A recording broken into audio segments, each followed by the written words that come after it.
Hello guys, কেমন আছো তোমরা সবাই? আশা করি অনেক ভালো আছো। তো আজ আমি মিষ্টি, বৃষ্টি আর মা মিলে রাজ দেখতে চলে এসেছি।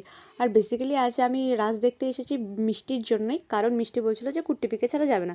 আর যাই হোক, এখন আমাদের পাড়াতে দুটো মাত্র রাস হয়, আর আগে প্রত্যেক বাড়িতে বাড়িতে দুটো করে রাস হতো। মানে একটা হচ্ছে গার্লসরা করতো আর একটা বয়েজরা করতো। আর আমার মনে আছে আমাদের বাড়িতেও দুটো হতো, একটা আমি মোমোদি আমরা করতাম, আর একটা আমার ভাইয়েরা সবাই করতো, ভাই দাদা ওরা করতো। আর আমাদের যে রাসটাতে ছিল আর কি, মানে যারা গার্লসরা যারা রাস করতো, ওখানে আমার মা, তারপর জেঠি জেঠু সবাই এসে এসে আমাদেরকে হেল্প করতো।